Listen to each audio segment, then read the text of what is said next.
things set here.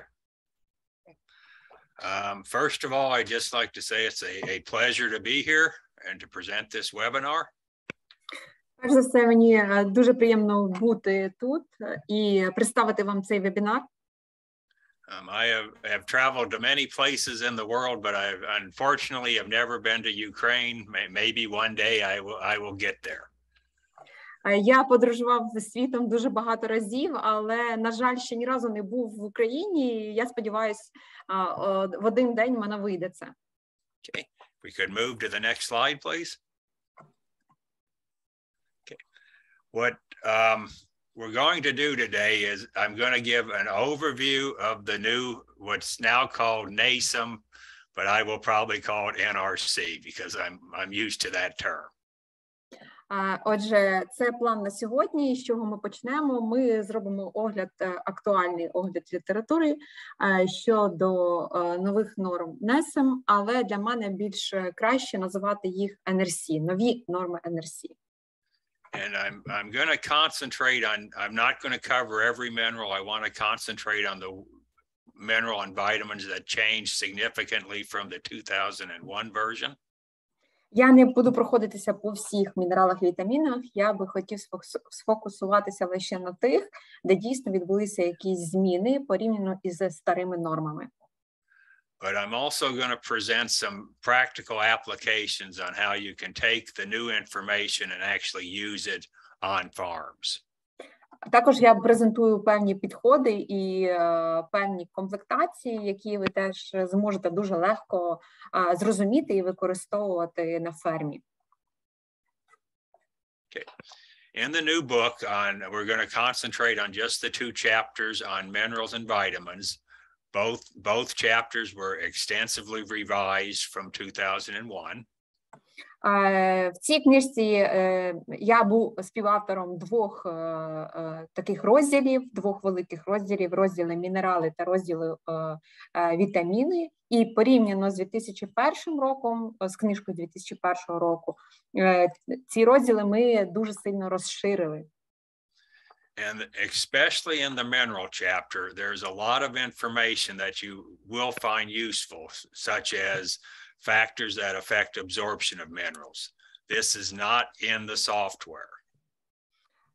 Особливо це стосується розділу мінералів, тому що було досить, туди покладено в цю книгу було досить багато нових речей, нових досліджень щодо нових норм, а особливо ще й до абсорбції, до рівня абсорбції цих мінералів. Ми поклали всю інформацію, яку ми вважаємо, що вона буде досить корисною. Скажу одразу, це інформація в книжці, але вона не стосується програми, годівельної програми. As you can see on the screen, the software is available free at that website. The book is not free. You can order the book at the same website. Отже, і книга, вона доступна в двох варіантів. В друкованому варіанті. Друкований варіант, на жаль, він не безкоштовний, проте є безкоштовна версія, це онлайн-версія, яку можна так знайти. There is going to be an e-book version. It's not available yet. I think it will be available in a month or so. I do not know what it will cost, but there will be an e-book eventually.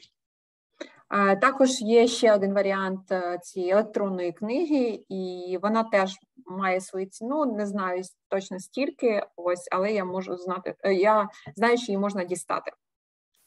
And then the last thing before we get into the topic, the software, like all programs, has some errors, and we think we fixed them all. So if you wait about a week or two, there'll be an update.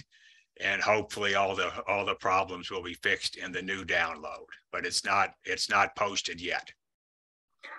І ця програма, про яку зараз говорю, тобто ця електронна така програма, електронна книга, вона ще не зовсім працює. Я сподіваюся, що найближчим чином ми все виправимо, але наразі вона не зовсім доступна, проте скоро буде доступною. If you've already downloaded the software, there won't be a note sent out. just keep checking back and it will say updated version available. Для тих, хто має цю програму, тобто можна її оновити і вже нова інформація буде доступною. And if you are currently using the posted version, all your files are saved and are compatible, so you won't lose any information. We'll just fix equations and some format issues. Так, тобто і всі речі, які там оновлюються, і які ми дозбирали цю всю пул інформації, вона буде там збережена. Тобто все буде на цій програмі збережено, на цій платформі, скажімо так. Okay. Now, with respect to the topic today, the new book, essentially every equation in the new book changed from 2001 with respect to minerals and vitamins. Якщо говорити про, перейдемо вже до плану, і якщо говорити про розділ вітамінів і мінералів, то в основу було покладено, в основу змін покладено ще те, що повністю змінені і переглянуті рівняння, які використовуються при встановленні норм споживання тих чи інших вітамінів або мінералів. But what you'll notice is for a lot of the minerals and vitamins, even though the equations changed, the final answer may not look that different than what we saw in 2001. Але що було дуже цікавим, що навіть при тому, коли змінилися самі рівняння, тобто підхід до нормування того чи іншого мінералу був змінений, в кінці кінців є такі мінерали або є такі випадки, коли норми не змінилися. But we think the new equations are more biologically correct, which means they should be more correct over a broader range of situations. Але що я хочу сказати, що тепер ми вважаємо, що при зміні цього рівняння, як воно виглядає, воно стало більш біологічно правильним і біологічно точним. Тобто ми вже можемо за допомогою зміни цього рівняння, ми вже можемо виконувати або знаходити норми більш точно для інших категорій тварин. Тобто мається на увазі по продуктивності по-іншому. Тобто він стали більш точні. Next slide, please. Okay. For minerals, the basic approach used in 2001 was retained. Для мінералів, грубо кажучи, ті норми, які були встановлені в 2001 році, вони вже застарілі норми. And that means we calculate a maintenance requirement, a lactation requirement, a pregnancy requirement, and a growth requirement. І що враховувалося в нормах? Це норма на забезпечення життєдіяльності, норма на забезпечення продуктивності, норма на забезпечення росту і враховувалася ще кільність. For the growth and reproduction or gestation requirements, there was almost no change in any of those for any minerals because there's no new data. Для зони відтворення, тобто для кільності тварин і для росту тварин, можна так сказати, норми по мінералах і вітамінах поки що не змінилися. Причиною цього є те, що в нас є недостатня кількість даних про це. Maintenance, however, the maintenance equations changed for a lot of minerals. А щодо норм на підтримку життєдіяльності, то ця частина норм змінилася повністю, категорично, майже для всіх мінералів. In 2001, maintenance requirements for mineral is mostly what we would call endogenous fecal excretion. It's via feces. Так. Що в основному змінилося, це те, що вже в нових нормах ми включили до нормування щодо підтримки життєдіяльності, ми включили втрати з калом або ендогенні втрати з фекаліями. There is also for sodium, potassium, chloride, there's also an endogenous urinary excretion, but the urine excretion for the rest of the minerals is almost zero. Звичайно, якщо говорити про втрати сечею, то так як і в старих нормах, можна так сказати, що це стосується безпосередньо калію і, в принципі, натрію. А по інших мінералах ми можемо сказати, що втрати сечею для інших мінералів, воно рівняється близько нулю. And the big change in the maintenance or the endogenous fecal excretion from 2001 are most equations are now based on intake rather than body weight. Щодо різниці між старими нормами і новими нормами, то в старих нормах все-таки підтримка життєдіяльності, норми на підтримку життєдіяльності враховувалися на основі живої маси тіла. А щодо нових норм, то вони вже базуються на споживанні сухої речовини. And biologically, it's correct to put it on an intake basis, not a body weight basis. So the new equations, again, are more biologically correct. І біологічно правильно все-таки базуватися на рівень або за основу брати рівень споживання сухої речовини, а не рівень маси тіла або вагу тіла.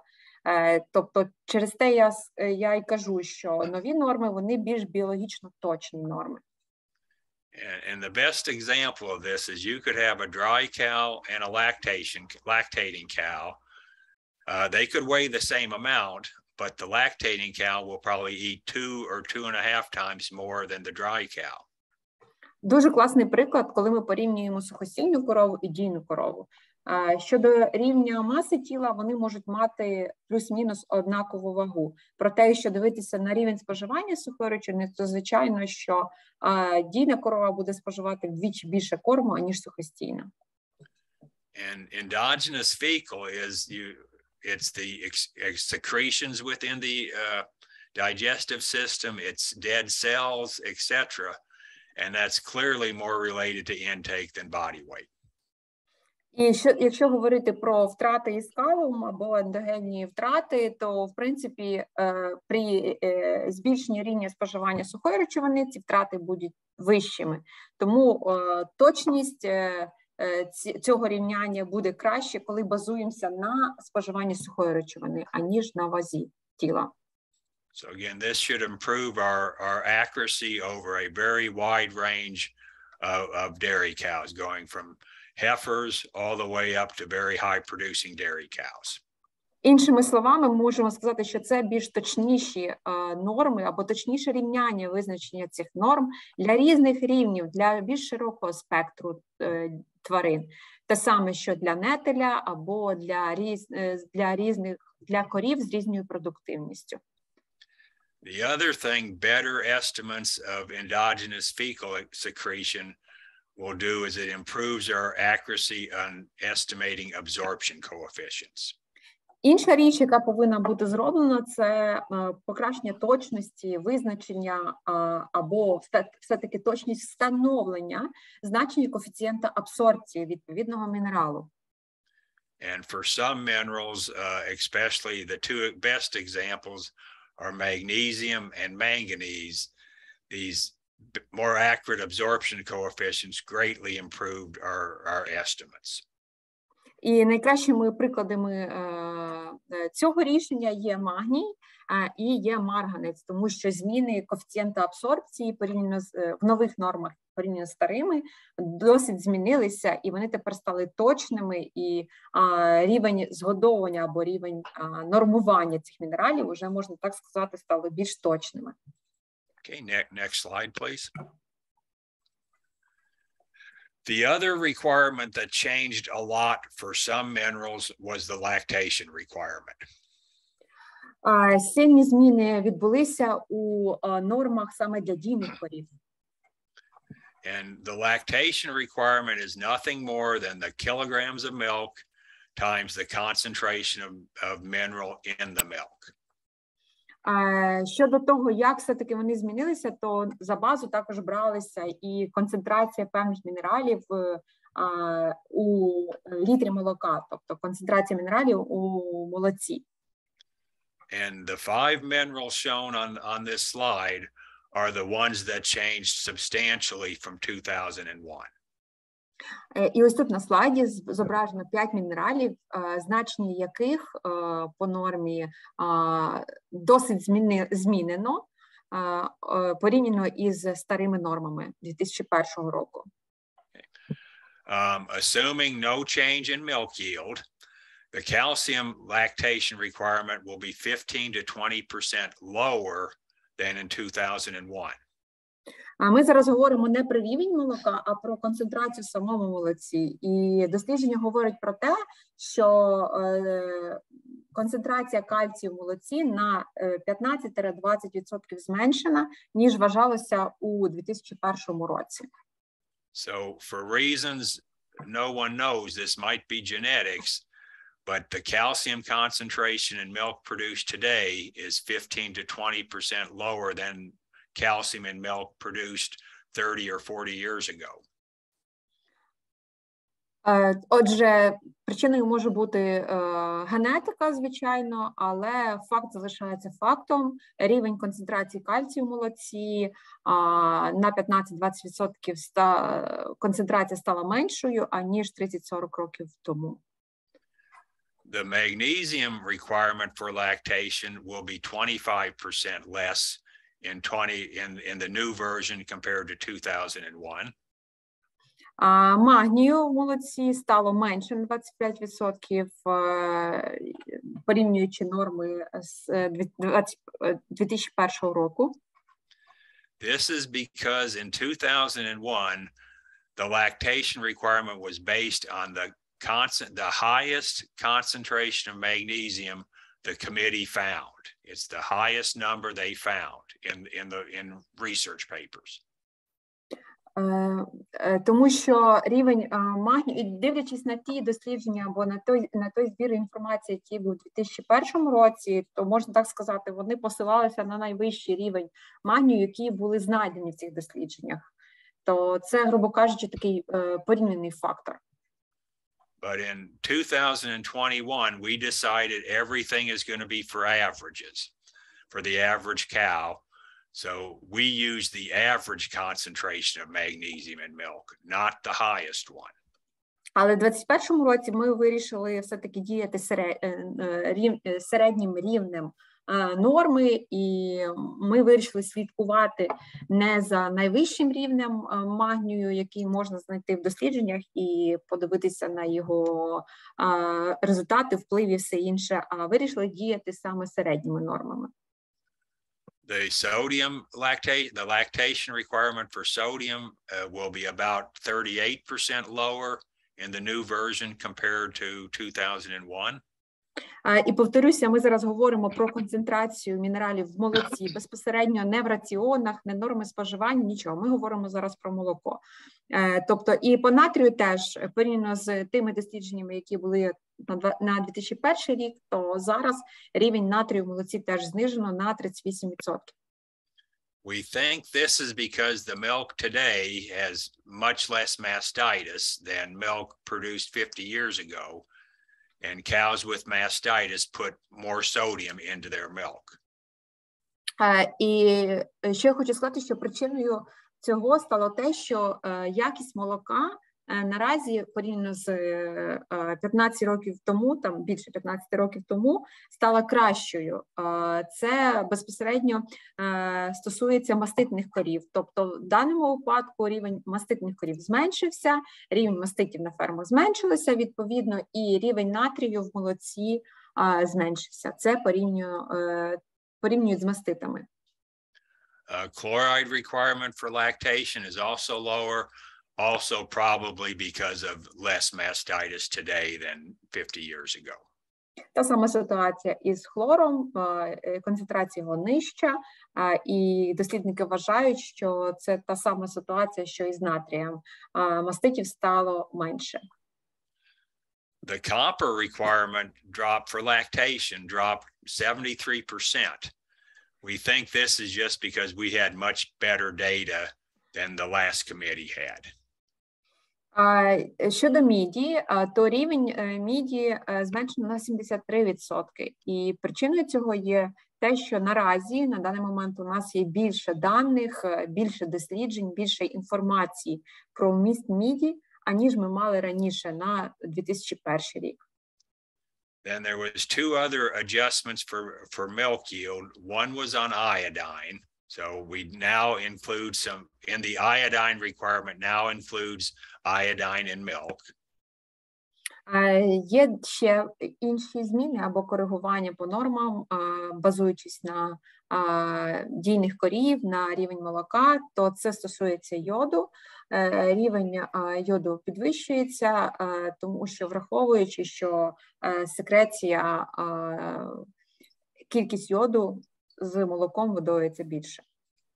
That's actually a fairly small adjustment, so it won't have a large effect. Це таке невеличке налаштування, невеличке нормування, тобто воно не має великого ефекту. And then for vitamin A, which we'll discuss later, high producing cows have a higher requirement to account for vitamin A in milk. І також є невеличке коригування щодо вітаміну А, про нього ми поговоримо, звичайно, пізніше. Хочу зараз просто сказати про те, що дійсно для дійних корів, базуючись на рівень продуктивності, корови дійні все-таки потребують вищий рівень вітаміну А. Next slide, please. Okay. This is an example output. I think this is a lactating cow. Так, це приклад для дійних корів. And there's several tables in the reports. This is the main report for minerals. Отже, в нас є декілька звітів для мінералів. Це 7-й звіт щодо мінералів для дійних. And I just want to spend a minute discussing how to interpret these reports. Певний час ми зараз інвестуємо в те, щоб подивитися, як читати цей звіт, як він читається, що це означає. Okay. The column you see right now in red is simply the concentration of the mineral in the diet you put into the computer. Ось тут червоною рамкою визначено рівень мінералів для концентрація в раціоні, які ми вбиваємо в комп'ютер, в годівельну програму. Okay, click again, please. Yeah. This column is if assuming the cow eats exactly what the computer is using for intake, this is the requirement. This is the concentration that would meet the requirement. Дивлячись на різницю між тим, що ми забиваємо в комп'ютер, тобто що ми рахуємо і що корова споживає, то це враховується, ось це другий стовпчик – це рівень мінералів, які корова може спожити. Тобто різниця між тим, що розрахували, тим, що корова споживає. And it's important to remember that this column is totally dependent on the intake entered into the software or calculated by the software. І пам'ятайте, що ось ці дані в цих стовпчиках, вони досить залежні від того, чи правильно і як правильно програма згенерувала цей звіт, і також буде, точніше, воно базується на рівні споживання сухої речовини, яку згенерувала програма. So if you're using this column, make sure you have confidence in the intake estimate. Тобто, використовуючи ось цей рівень мінералів, будьте впевненими в тому, що корова дійсно стільки споживає. Okay, click, please. Okay. Now, you do not, because what we're estimating is the requirement for the total or for the average cow that you put in. We're calculating for an average. Що я хочу сказати, що в принципі ми більшості норм більшості норм усіх мінералів воно розраховано на середню стаду, на рівень продуктивності середнього стаду. Тобто, що ми маємо в загальному на фермі, що ми маємо в загальному по стаду. But assuming a normal distribution, if you feed to the average cow, that means about half the cows that is in that group will not be getting adequate minerals because it's an average. І іншими словами, якщо ми будемо слідувати лише цим нормам, які зорієнтовані на середній рівень продуктивності, то будьте впевненими, що слідкувавши цим нормам, ми, грубо кажучи, забезпечуємо норми в мінералах лише для середньої корови по стаду, тобто для середнього значення по продуктивності по стаду, по групі.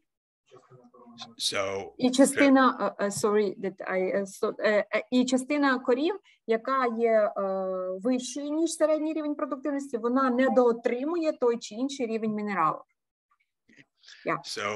So if you're going to formulate a diet for a farm, that diet density, the first column, should act for most minerals. That number should be about 1.2 times the required density.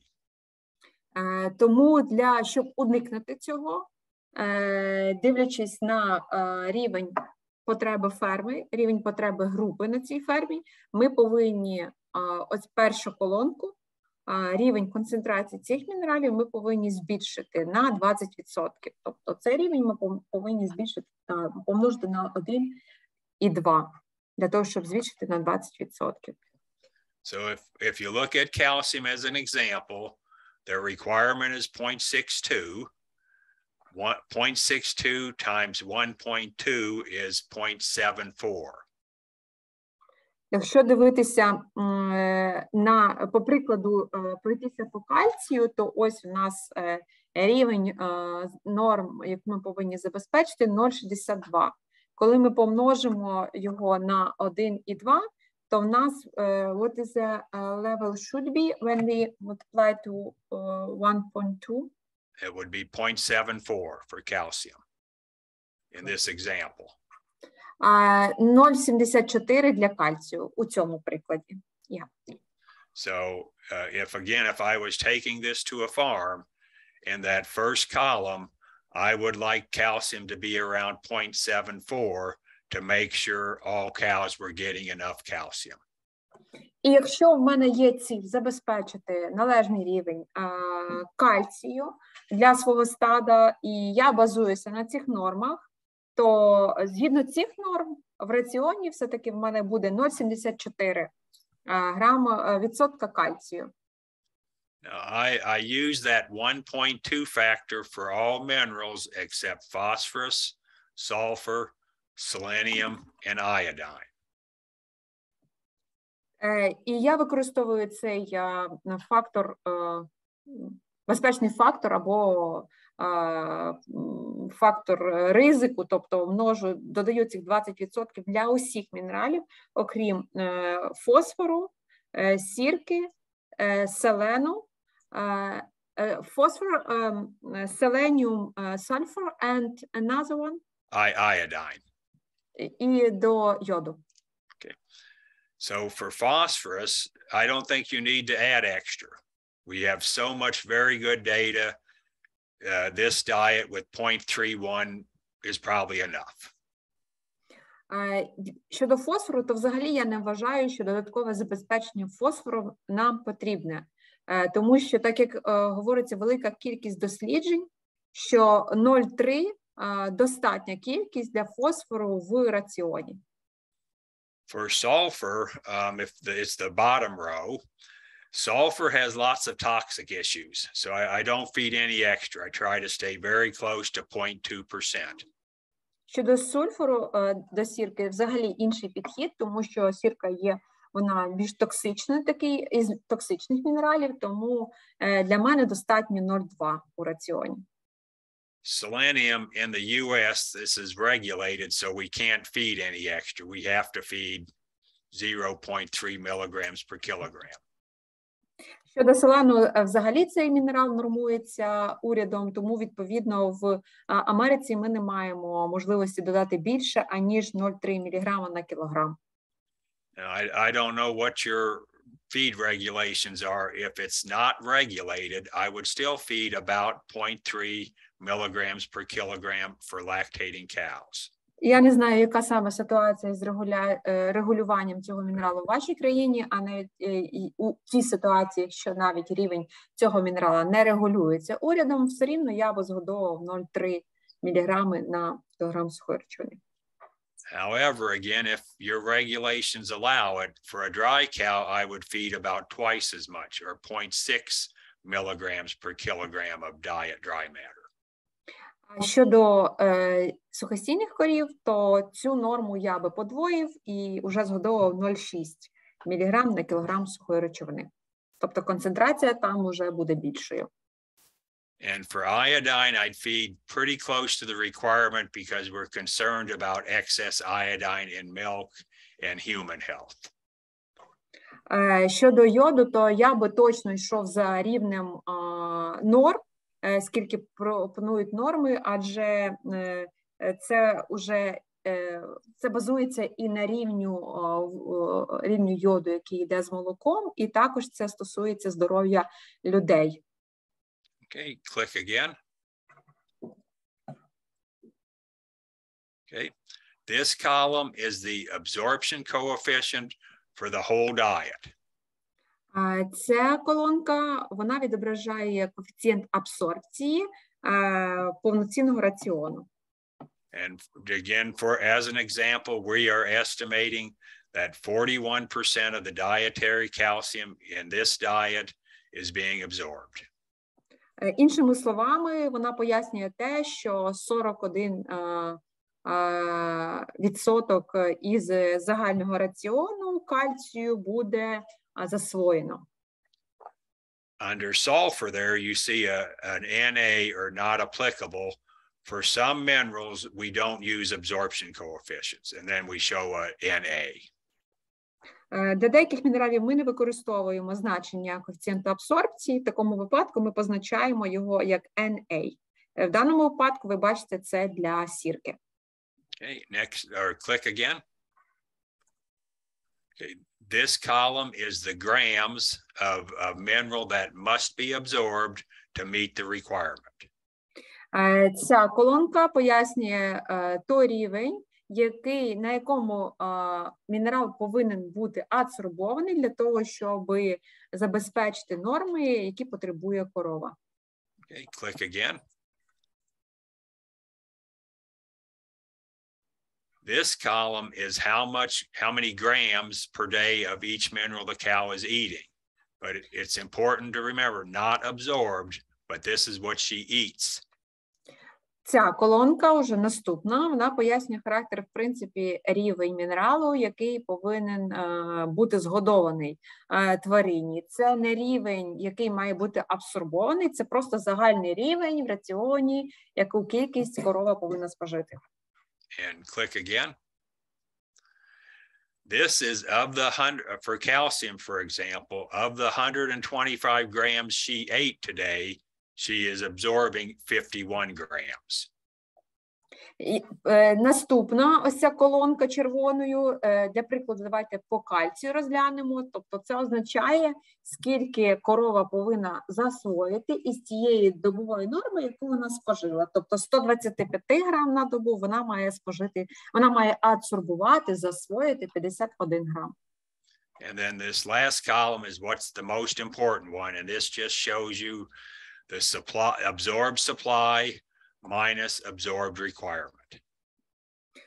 І ось ця остання колонка, вона найбільш важливіша. Це колонка різниця між тим, що корова спожила, і те, що скільки вона адсорбувала і скільки вона потребує. And again, as an example, what it's saying is this diet for the average cow provides 1 gram per day excess absorbed calcium. Іншими словами, якщо говоримо про ось цей раціон і по прикладу кальцію, то, грубо кажучи, корова засвоїла більше на 1 грам на добу, аніж вона потребує. Тобто, ніж її норма. And so this, in theory, says there's enough calcium in this diet, but I would still feed extra to account for the normal variation. Іншими словами, можна так сказати, що корови достатньо кальцію в раціоні, в цьому раціоні, але я йду за тим, щоб згодовувати трошечки більше, аніж вона потребує для того, щоб закрити ось цю яму випадку того, якщо я не дожену до норм. And again, if you use that 1.2 factor for calcium, a better number would be around 10 grams per day. In that yellow box, 10 grams per day would be a safer number. Або іншими словами, або в іншому випадку, якщо я буду використовувати все-таки цей фактор ризику 20%, і я буду згодовувати на 20% більше, аніж мені говорять норми, то в такому випадку в цій колонці я побачу додаткових 10 грам на добу по кальцію. Okay, next slide. This is the exact same thing, but now for the trace minerals. Це та сама, схожа табличка, але вже для мікроелементів, мікромінералів. The only difference now we're going to use milligrams rather than grams. Різниця лише тут в тому, що зараз ми для мікроелементів ми використовуємо міліграми, для макроелементів ми використовували грами. And I just want to point out chromium. What you'll see is a diet density, but all the other columns are not applicable. Na. Що цікавого в цій таблиці, це присутність хрому, і ви бачите, що концентрація в раціоні зазначена, тобто є вона визначена, але щодо інших норм, нормувань або якихось частинок аналізування абсорбції, то там немає даних, там зазначено NA. And the reason you see all those NAs is because the NRC did not establish a requirement for chromium. So we don't know what the requirements are. І причина, чому стоять тут не цифри, а значення NA, тому що недостатньо даних для нормування, тобто не встановлені норми для цього мікроелемента. Okay, next slide. Okay, the rest of the seminar is pretty much going to be talking about the specific minerals and vitamins that substantially changed from 2001. Наступний час в нашому вебінарі ми приділимо основним змінам, які були досить критичним або сильним змінам, які були зроблені порівняно із нормами 2001 року та нормою 2021 року. Okay, next slide. Of the macro minerals, magnesium changed the most, and it's a significant change. Якщо говорити про долю макроелементів, то великі зміни, суттєві зміни були відображені щодо магнію, тобто норми магнію змінилися значно. In 2001, maintenance was a function of body weight, as I discussed earlier.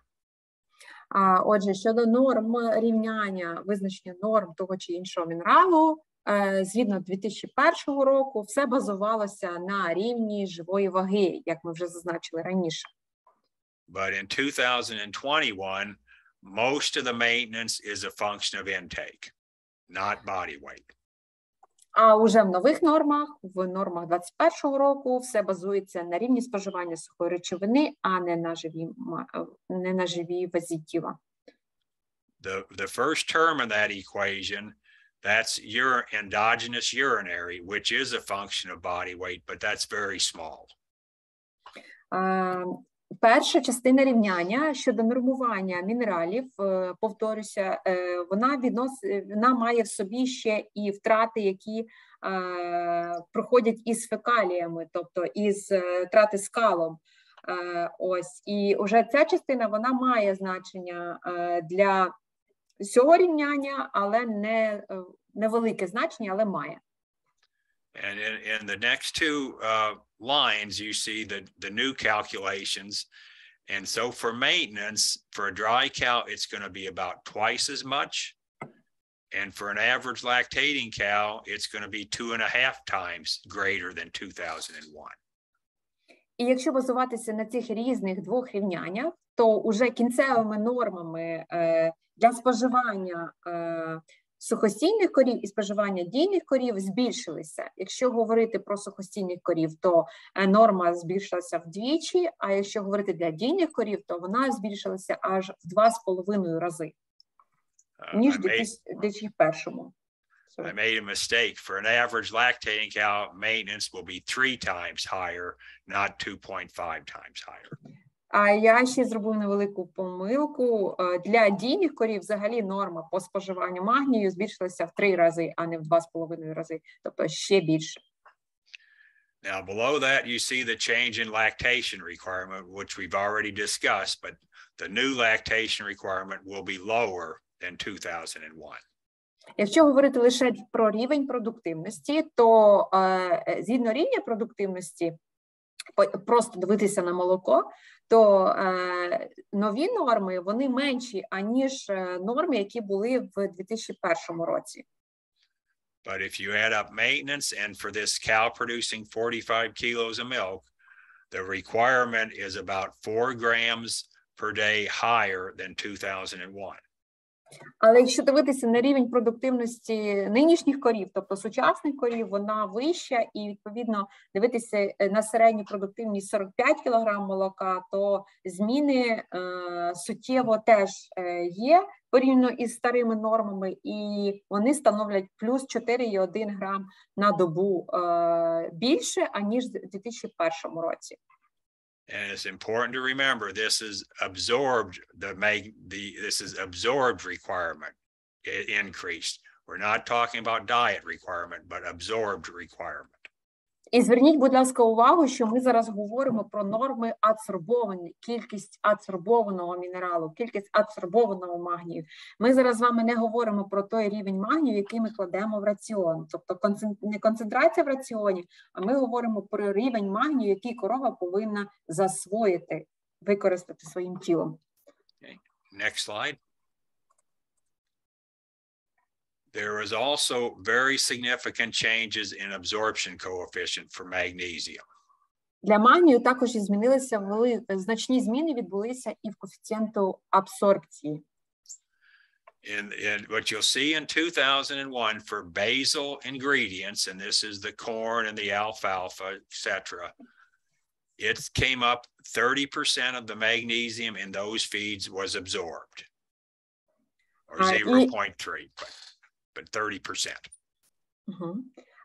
І згідно норм 2001 року з основного раціону, тобто з основних кормів, там, де знаходиться і люцерна, і кукурудзяний силос, вважалося, що рівень абсорбції магнію загального раціону буде в районі 30% або 0,3. But the number that was used was not 0.3 or 30%, it was 16%. So they greatly reduced it. Але значення, яке використовувалося, воно було 0,16%, не 0,30%, тобто воно було значно зменшене. Absorption of magnesium is highly variable, and that the reduction represents one standard deviation less than the mean, or less than 30%. Причиною цього є те, що рівень абсорбції магнію з основних кормів, він дуже варіюється, і рівень варіації великий. І вони використовували стандартне відхилення, одиниця стандартного відхилення, і це призвело до того, що, в принципі, встановлені дані від розрахункові відрізнялися, тому що розрахункові були 30%, але встановлені дані, враховуючи стандартне відхилення, за рівнем були 0,16, тобто в 2 рази менші. Now, if you look below under the NASEM, we came up with almost the exact same number, 31% absorption of basal magnesium. Якщо говорити про нові норми, про 21-го року, про NASEM, то вони все-таки схиляються до того, що з основного раціону потрібно вважати, що засвоюється 0,31% або 0,31 коефіцієнт. But rather than arbitrarily reducing it one standard deviation, we accounted for a lot of the variation by developing an equation with potassium. І ми упустили цей варіант із стандартним відхиленням. Більше уваги ми приділили на рівень калію. Тобто ми схиляємося до того, що з основного раціону 31% буде адсорбовано магнію у випадку тому, що в нас буде стандартне встановлення по рівню калію. Because as dietary potassium or dietary K increases, absorption of magnesium decreases significantly. Тому що калій сильно впливає або має з магнієм сильну кореляцію по абсорбції. З збільшенням калію в раціоні рівень абсорбції падає і магнію, і навпаки. So that 0.31 shown on the slide, that's the absorption assuming the diet has 1.2% potassium. It would be a different number if the diet contained a different amount of potassium. І база, від чого ми відштовхуємося, що 31% засвоєння магнію буде у випадку, якщо в нас в раціоні знаходиться 1,2% калію. Звичайно, що якщо цей рівень калію буде збільшуватися, то, звичайно, буде впливати це все на рівень абсорбції, засвоєння. Now, if you look at magnesium supplements, magnesium oxide, magnesium sulfate, in 2001, they were 70% and 90%. Якщо говорити про додаткові джерела або джерела, якими ми забезпечуємо рівень магнію і дивитися на їх рівень абсорбції, то в 2001 році вважалося, що рівень абсорбції з оксидів сягає 70%, з сульфатів 90%. Those were incorrectly calculated. Обоє з цих тверджень були розраховані невірно. So in 2021, you'll see numbers for magnesium oxide at 23%, magnesium sulfate at 27%. І базуючись уже на нових рівняннях визначення норм і нових рівняннях розрахунку засвоєння того чи іншого мінералу із джерел, вважається, що в 2021 році вважається, що рівень абсорбції з оксидів сягає 23%, рівень сульфатів 27%. Which are much better estimates than what they had in 2001. І ці норми більш адекватні, більш правильно вираховані, ніж в 2001 році. So if I put together a diet and assume about half the magnesium is from basal ingredients and half are from magnesium oxide, in 2001, I'd get a diet absorption coefficient of 43%. Якщо врахувати, що 50% рівня магнію надходить з основних кормів, 50% я забезпечую оксидами, то, базуючись на дані 2001 року, рівень абсорбції загально з раціону в мене буде 43%. But that same diet with the new model would have an absorption coefficient of only 27%. Якщо ми перейдемо до нових норм, дивлячись на цей рівень раціонів, з такою ж самою технологією, з таким же самим методом визначення, то я отримую лише 27%. And that's on average for this diet, that's a 37% reduction in absorption coefficient. І, звичайно, що це в середньому, базуючись на такому прикладі раціону, але основний меседж є те, що коефіцієнт абсорбції для магнію в нових нормах, які ми визначили, він насправді менший, і він зменшився на 37%. Next slide.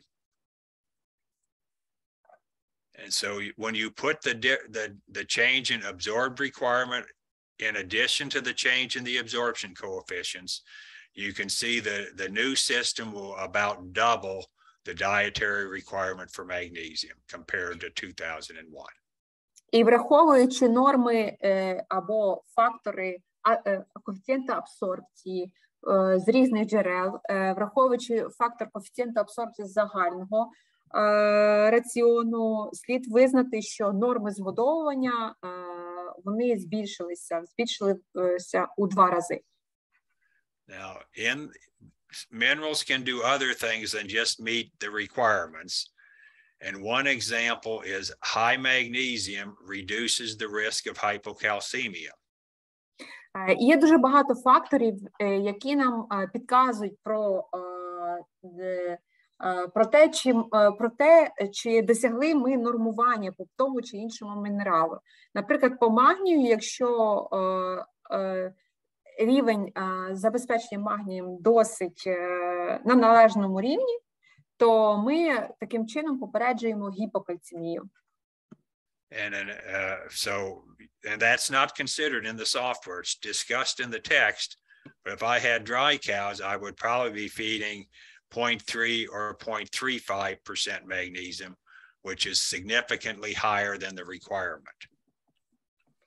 І це не встановлено в програмі, в забезпеченні, але це є в тексті, це інформація в тексті, що ми забезпечуємо, наприклад, сухостійних корів ми можемо забезпечувати вищою рівнем магнію, 1,3, наприклад, вище норми, для того, і мати такий вплив, і мати такий фактор, як попередження цієї хвороби, гіпокальцемії.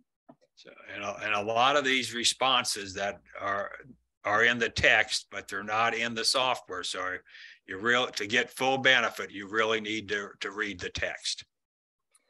І це встановлено не в самій програмі, тобто там не встановлені до таблички, написано норми. Це вся інформація є в тексті. Тобто моє побажання вам читати текст, який буде знаходитися в книжці. Okay. Next slide.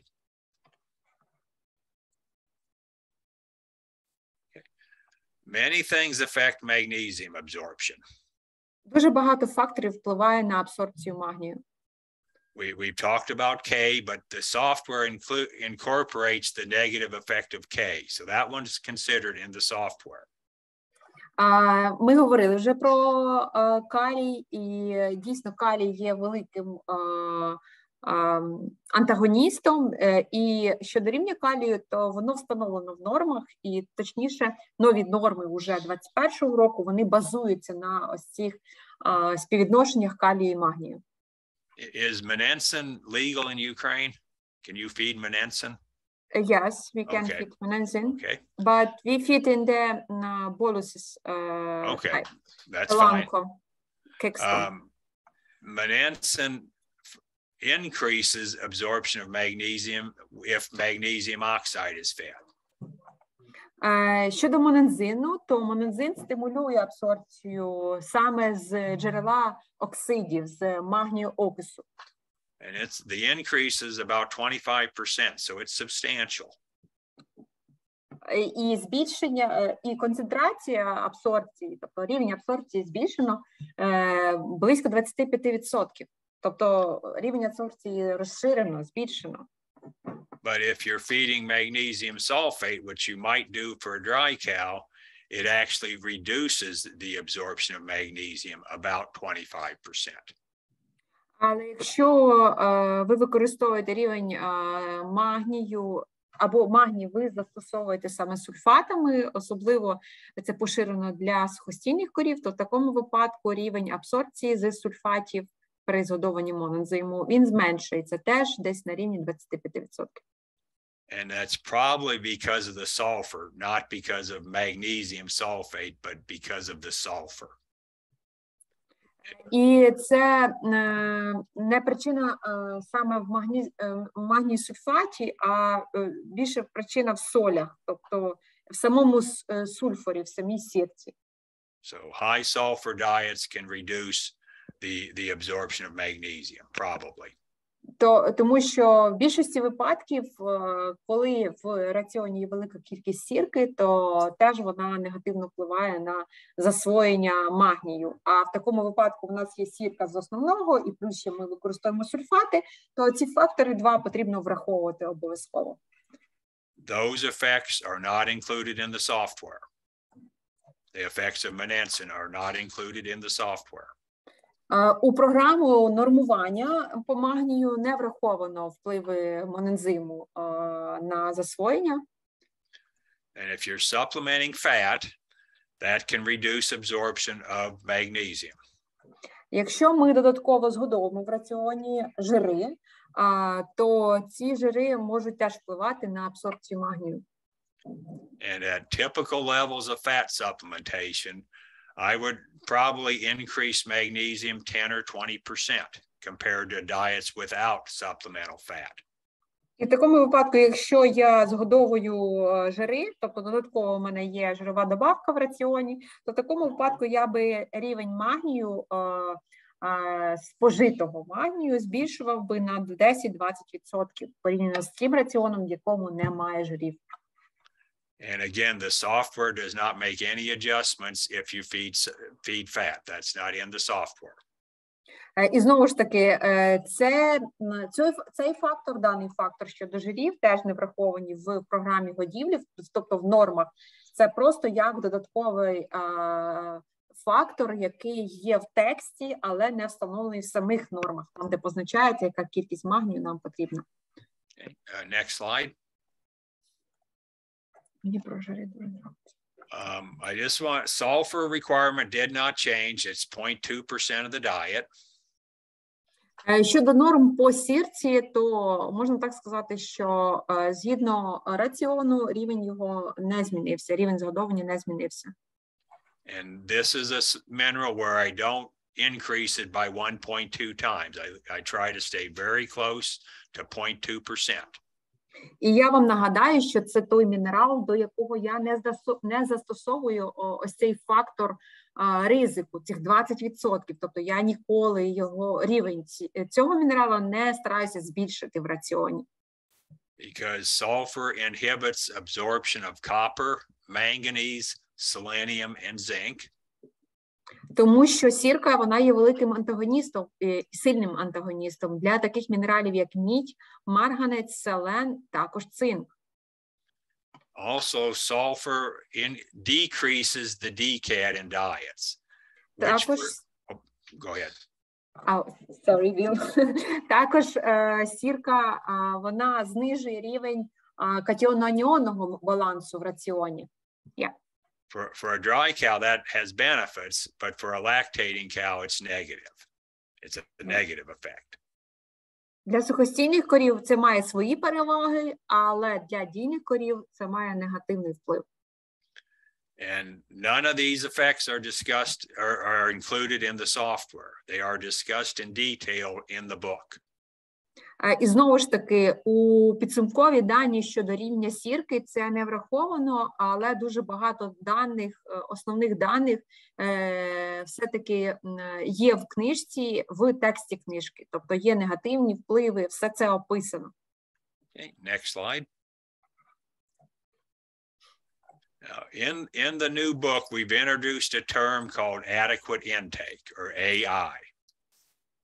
Також в нових нормах, в новій книжці, ми встановили наступний термін, який називається адекватне споживання, або AI. And I'm not going to go into it in this seminar, but the chapter 1 in the book it goes into this in great detail.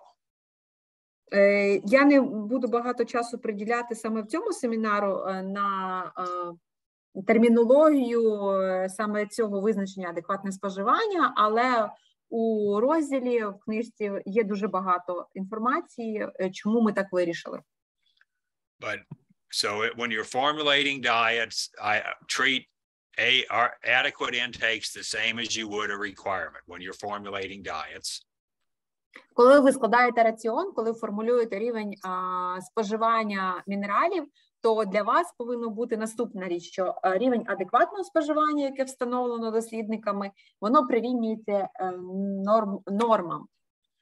And in the software, there isn't any, the word adequate intake isn't even shown.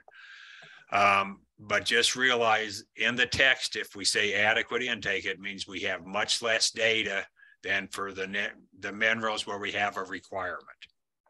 І в загальній таблиці норм по мінералах ви побачите цей рівень адекватного споживання для кожного з мінералів, який відноситься до цієї групи. Чому адекватне споживання? Тому що ми вважаємо, що недостатньо, в нас є поки що даних, недостатньо зроблено досліджень, щоб ми вказали для цього мінералу, що він є нормованим. Тобто в даному випадку він є на адекватному рівні.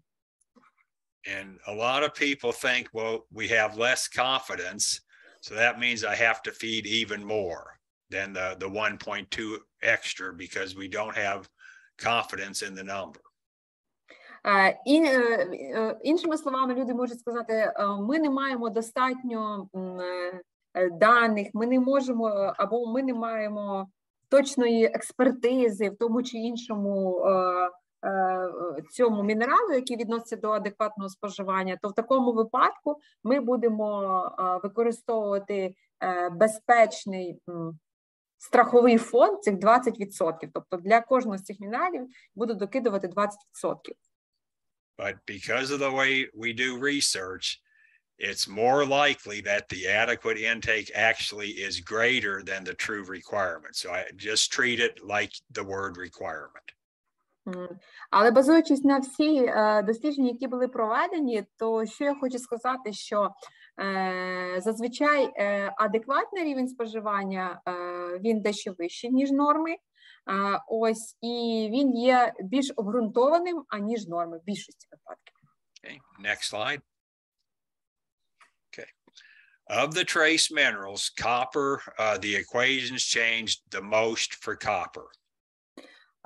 Щодо мікроелементів, то найбільша доля змін припала саме для міді. Based on new data, the absorbed requirement for maintenance is about twice as high in 2001 than 2002. The new maintenance requirements are about twice as high as they were in 2001. І щодо потреб на підтримки життєдіяльності, то норма по міді, вона збільшилася вдвічі порівняно із старими нормами 2001 року. But we also increased the absorption coefficient, so the true change is somewhat less than 2 times. The dietary change is something less than two times. Але також дослідження довели, що коефіцієнт абсорбції для міді, він насправді вищий. Тому, в принципі, рівень згодованої міді, вона насправді не збільшилася вдвічі, вона чуть менше, аніж вдвічі. And we've already discussed the lactation requirement decreased significantly in 2021. Якщо говорити про рівень згодовування для дійних корів, то рівень згодовування значно знижено в нормах 2021 року. And so when you put the change in maintenance, the change in lactation, the change in absorption coefficient, for an average cow producing 35 kilograms of milk, the dietary requirement changed very little. І якщо, базуючись на змінах, які відбулися щодо змін у рівняннях, яке там доходить визначає нам рівень міді для підтримки життєдіяльності, якщо врахувати ще й зміни, які відбулися в рівні абсорбції, і врахувати ще зміни по продуктивності, тому що рівень продуктивності корів зріс, то, в принципі, для високопродуктивних корів рівень міді, в принципі, на кілограм сухої речовини, вона зменшилася.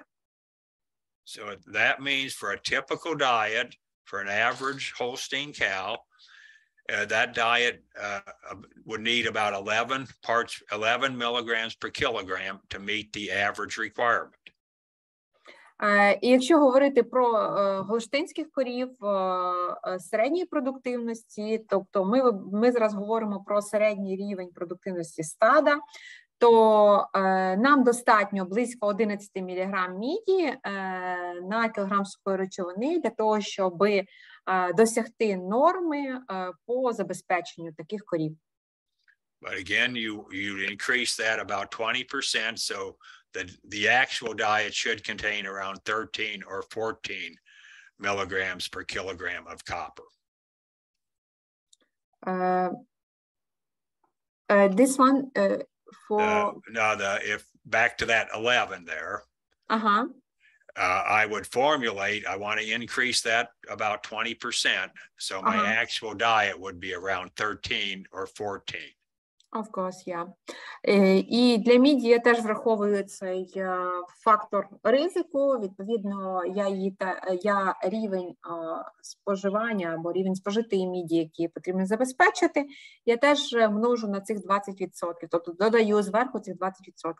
І в такому випадку я вже буду нормуватися або рівнятися на рівень 13 або 14-13 мг. For a dry cow, the average dietary requirement's about 40% higher because of the large change in maintenance requirement. Щодо норм згодованої міді для сухостійних корів, то, звичайно, норми збільшилися, тому що, нагадаю вам, відбулися значні зміни щодо нормування для підтримки життєдіяльності. So again, the average cow would need about 17 milligrams per kilogram, but add the safety factor in. So dry cows should be around 20 milligrams per kilogram. І для середнього стада по сухостійним коровам нормовано рекомендується згодовувати 17 мг, але знову ж таки я додаю фактор ризику, безпечний фактор 20%, то в такому випадку близько 20 уже міліграм на кілограм сухої речовини буде згодовано міді. And then if you have high producing cows, and in this example, I used a cow producing 45 kilos, the requirement is substantially less than it would be in 2001. Якщо дивитися на високопродуктивних корів, 45, то рівень згодовування для високопродуктивних корів порівняно з 2001 роком у 2021 зменшилися приблизно в половину, на 45%. And again, so if you're feeding a group of high-producing cows, the diet might contain about 11 parts per million copper. І якщо ми говоримо про годівлю високопродуктивних корів, високопродуктивного стада, то рівень вже по міді для такого стада повинен бути в районі 9 мг. Okay, next slide, please. For manganese, the maintenance requirement, we had the 2001 requirement for manganese probably was significantly too low. Щодо марганцю, то рівні або норми, які були представлені в 2001 році для марганцю, були занадто низькими. And a study with beef cattle showed that if you fed the dairy NRC requirement, calves would actually be deficient in manganese. І дослідження говорить про те, що якщо коли годували по нормам, які були представлені в 2001 році, то згідно норм дійних корів, то по цих нормах, які згодовували для м'ясників, визначили, що тварини були у рівні нестачі марганцю. Тобто в них була нестача. So based on a single experiment, because there's not very much data on manganese, the maintenance requirement was increased 30%.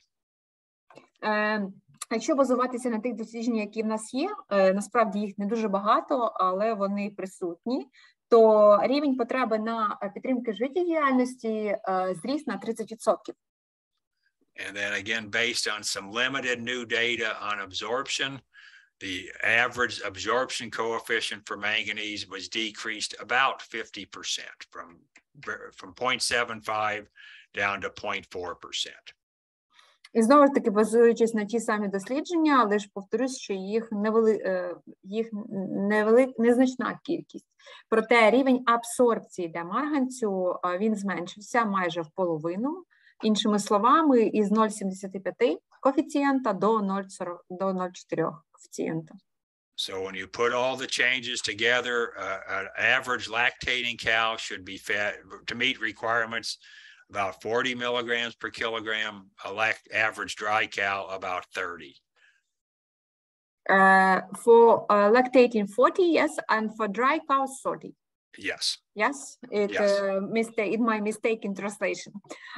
І якщо говорити про уже групи корів, і базуючись на цих змінах, які відбулися щодо рівня забезпечення життєдіяльності, щодо рівня абсорбції цього елемента, то для дійних корів приблизний рівень згодовування сягає 40 мг на кілограм спожитої сухої речовини, а для сухостійних 30. У мене тут невеличка помилка, я відзначу, і коли буду відправляти вам презентацію, то вона вже буде виправлена. Yeah. Actually, your interpretation or your translation was correct. My statement was wrong. Dry cows at 40, lactating at 30. Sorry. Yeah, for my opinion, yes, it is. If I because I'm deep in this topic, that's why I. The slide is correct. I was wrong. Okay, good. Отже, іншим чином, насправді 30 мг для сухостійних і 40 для дійних. Okay. And again, with the safety factor, a dry cow diet probably will be around 50, lactating cow around 40. Да, і знову ж таки, пам'ятайте про фактор ризику 20%. Це те, що ми робимо. Тобто краще додати 20%, при такому буде вже 50 мг і 40 мг відповідно. Okay, next slide. And for zinc, if you the important stuff is at the bottom of the slide. The new requirements are going to be 10 to 15% greater than what they were in 2001. Щодо цинку, то рівень по цинку збільшився на 10% приблизно порівняно із нормами, які були встановлені в 2001 році. So for an average dry cow, the requirement would be about 28, which means you're going to feed 30 to 35 parts per million for a dry cow. Щодо сухостійних корів, то норми вони на рівні 28 мг на кілограм спожитої сухої речовини, проте проти того, що було в 2001-му 25. And then for an average lactating cow, or a high producing cow, it's going to be up around 75 milligrams per kilogram. І для середньої статистичних високопродуктивних корів, враховуючи фактор ризику 20%, то в такому випадку в нас вже буде 70 мг на кілограм спожитої сухої речовини. Норми такі будуть. Okay, next slide. Now, there's a lot of things that affect absorption of minerals, but we don't have enough data to generate good equations. Ми знаємо, що великий фактор впливу або дуже існує багато факторів, які впливають на рівень абсорбції мінералів. Але, на жаль, поки що недостатня кількість даних про встановлення точних цих факторів або точну кількість цих факторів. This is data from beef cattle, but the red line there on the graph, that's where if the liver is that high in copper, we would consider the cow adequate. Це дані дослідження на м'ясниках. Ось тут є на графіку червона лінія, і ця червона лінія сигналізує, що такий рівень, якщо у печінці м'ясників знаходиться такий рівень саме міді, то ми вважаємо, що це адекватно, тобто що це на межах норми. So for beef cattle, if the diet had 1 part per million molybdenum, it would only need a diet of 5 parts per million copper to be adequate. Щодо такого впливу, то ми вважаємо, що на кожен спожитий міліграм молібдену нам потрібно 5 міліграм згодувати міді. Okay, click, please. However, if the diet had 4 parts per million molybdenum, you would have to feed a diet with 15 parts per million copper to meet the requirement. Проте, якщо в раціоні знаходиться вищий рівень молібдену, і він знаходиться на рівні 4 мг на кілограм, то в такому випадку нам потрібно задавати більше міді, 15 мг на кілограм, для того, щоб досягти тих норм, які потребує корова. Next slide, please. Okay, this is known antagonists. There's probably ones we don't know. These are known. Ось тут на слайді зазначені антагоністи, але тут список тих антагоністів, які ми точно вже знаємо в лице. None of these antagonisms are modeled in the software. None of them. Але не всі антагоністи насправді зазначені в програмі, в нормах. Далеко не всі. And the reason they're not is we simply don't have enough data to get equations. І чому норми по мінералах ми не нормували, враховуючи антагоністичну дію? Тому що немає достатньо, на наш погляд, немає достатньої кількості досліджень, які були проведені.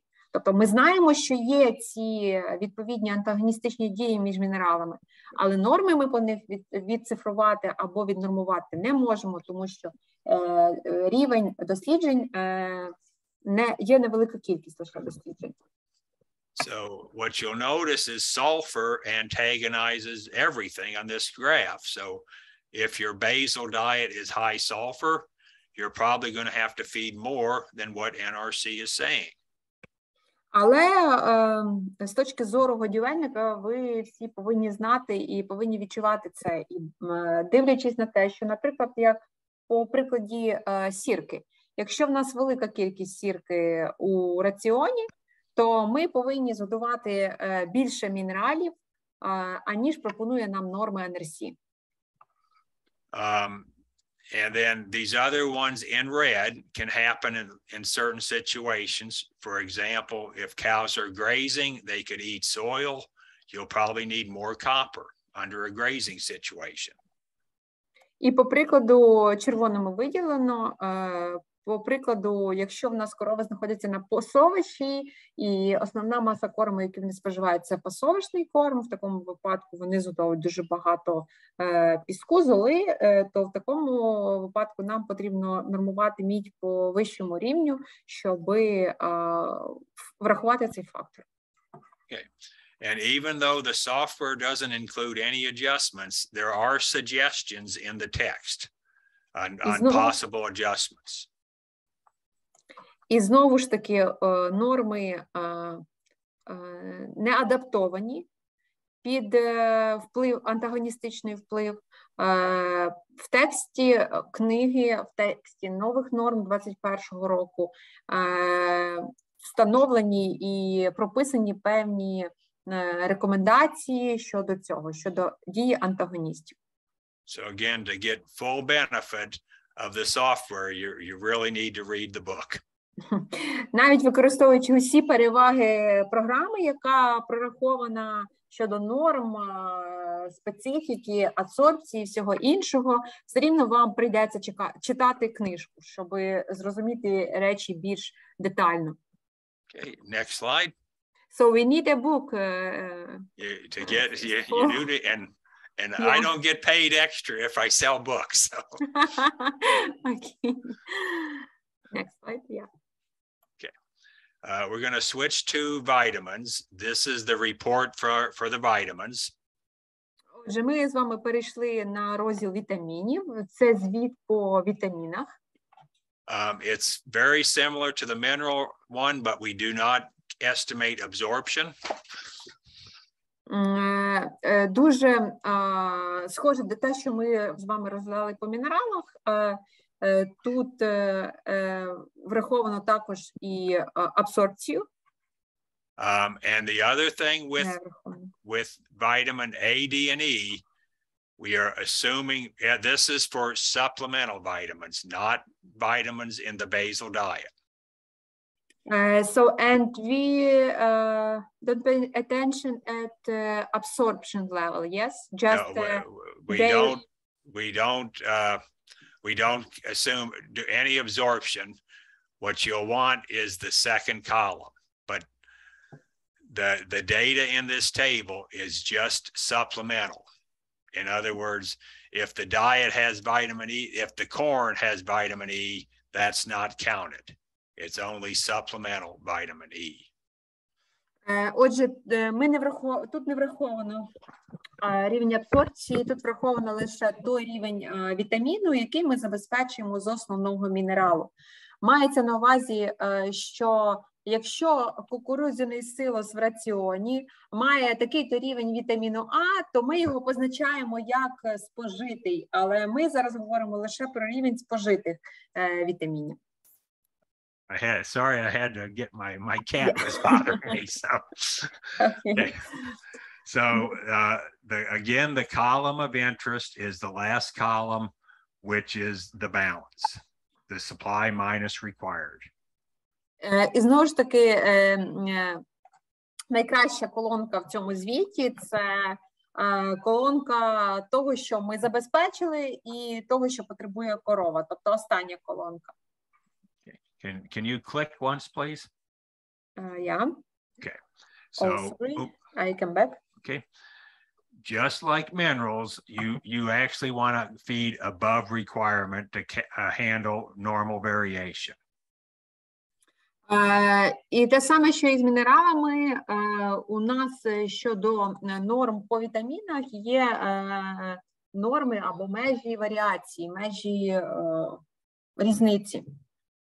And so the second column that says required, based on the intake you entered, that's the diet should contain, in this example, 3,053 units of vitamin A per kilogram. And that will be adequate for the average cow. І те саме, що і по мінералах, в книжці ви побачите цей звіт, або в програмі побачите цей звіт. І друга колонка, вона відповідає за рівень, який корова потребує, тобто рівень потреби самої середньої корови. Тобто мається на увазі середньостатистичної корови.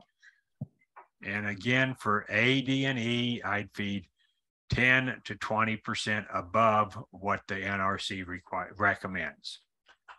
І знову ж таки, для вітаміну А, Д, Е я використовую той же самий підхід, тобто додаю свої 20% фактору ризику для порівняно з тим, що пропонують норми 2021. So again, as an example, the cow requires about 3,000 units of vitamin A per kilogram. I would want that number to be between 3,300 and 3,600 units per day, units per kilogram. Отже, по прикладу, у нас вітамін А, і норма мені говорить про те, що мені треба згодувати 3,000, там, чуть більше 3,000 міжнародних одиниць на кілограм вітаміну А. Я додаю свій фактор ризику, фактор збереження, якось його краще тоді назвати, фактор ризику, я би його назвала, так і називаю. Ось, то в такому випадку рівень, який я маю забезпечити все-таки, сягає 3600 міжнародних одиниць на кілограм. Okay, and then just like for the minerals, there's other vitamins we see below: beta carotene, biotin, etc. We're giving the dietary concentrations, but we did not set up requirements. So you see a bunch of not applicables, NAs. І те саме, що ми бачили з хромом, згідно розділу по мінералах. Те саме є і в розділі вітамінів. У нас є, наприклад, інші вітаміни, такі як бета-каротин, біотин і інші тут встановлені, для яких ми можемо визначити концентрацію, яка може бути згодована, тобто концентрацію в раціоні. Проте норми для них не встановлені. Тому ми просто зазначаємо NA, що означає норма не встановлена. Okay, next slide. Now, what I'm going to talk about now, well, first of all, the new vitamin A requirement is almost the same as the old vitamin A requirement. Щодо вітаміну А, то порівняно з 2001 роком нові норми плюс-мінус ті самі, які були раніше. The only change are for cows that are producing more than 35 kilograms of milk per day. Тільки відбулися зміни для тих корів, які знаходяться на рівні продуктивності вище, аніж 35 кг молока на добу. Milk has about 1,000 units of vitamin A per kilogram. And so for every kilogram of milk above 35, we're adding in 1,000 units of vitamin A. Грубо кажучи, базуючись на тому, що рівень концентрації вітаміну А в молоці сягає 1,000 міжнародних одиниць на кілограм молока. І для визначення цих норм, які повинні бути забезпечені для такої високопродуктивної корови, базується на цьому значенні. Відповідно, нам потрібно 1000 ще помножити на кількість молока і відняти цих 35, тому що те, що рівня менше 35, ми вже забезпечили. And if you look in the green box for a cow, the same body weight, for a cow producing 35 kilos of milk or 45, the requirement is 10,000 units higher than with the high producing cow, it's 10,000 units a day higher to cover vitamin A in the milk. І якщо ви подивитеся на зелену зону, виділене зеленим, то ось вам наглядний приклад того, що відбувається, якщо корова якщо рівень продуктивності корови вище. Наприклад, порівняння нас корова є тієї самої ваги, але одна з них дає 35 літрів, друга дає 45. То в такому випадку ви бачите, що на 10 тисяч міжнародних одиниць потреба у вітаміну А цієї корови високопродуктивної, вона вища. And then again, I would multiply those numbers by either 1.1 to 1.2 to make sure I'm feeding every cow enough. І знову ж таки, навіть до цього рівня я все-таки використовую той же самий підхід, тобто використовую фактор ризику, згодовую на 10 або навіть і на 20% вище, аніж мені норми рекомендують для того, щоб бути впевнений в тому, що кожна корова отримала достатню кількість вітаміну А. Okay, next slide. Okay. Feeds, most feeds or almost all feeds do not contain vitamin A. Більшість кормів, більшість інгредієнтів кормів, вони вміщають вітамін А, навпаки, вибачте, не всі корми вміщують вітамін А. But plants make beta-carotene, which animals can convert to vitamin A. Але в цих кормах є бета-каротин, і він може конвертуватися до вітаміну А, перетворюватися. So what I'm talking about now is not in the book. These are my own, they're discussed in the book, they're not in the software.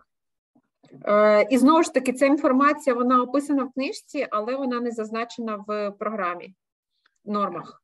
What you'll see in this slide is if cows are grazing fresh green pasture, it has a lot of beta-carotene. Іншими словами, якщо корова споживає велику кількість пасовошної трави, зеленої маси, то вона споживає велику кількість бета-каротину. And on the other hand, if you're feeding straw or very mature bleached hay, it has very, very low beta carotene. І знову ж таки, якщо ви згодовуєте корові велику кількість соломи або раціон базується на сіні, то в такому випадку корова меншу кількість бета-каротину споживає. Okay, next slide. So based on those average beta carotene concentrations, if you have grazing cows where they're eating at least 30% of the diet as pasture, you can greatly reduce the amount of vitamin A to supplement. І в такому випадку, базуючись на ці дані, у випадку, якщо корови наші знаходяться на пасовищі, і ми впевнюємося в тому, що 30% раціону по сухій речовині корова споживає саме пасовищної трави, і в такому випадку вона споживає велику кількість бета-каротину, то ми можемо дозволити собі знизити рівень вітаміну А в раціоні. Again, I want to remind you this adjustment is not in the software. It will not adjust recommendations, vitamin A recommendations for grazing cows. Знову ж таки, ця адаптація, вона не зазначена у програмі в нормах, але вона зазначена у рекомендаціях, де щодо пасовищного типу утримання.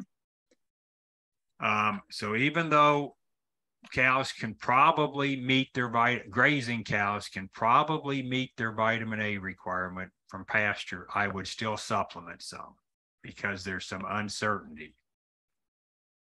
Але навіть у такому випадку, якщо корова, базуючись на дану інформацію, якщо корова достатню кількість споживає бета-каротину, достатню кількість споживає пасовищної трави, я все рівно би продовжувала згодовувати вітамін А в певній кількості.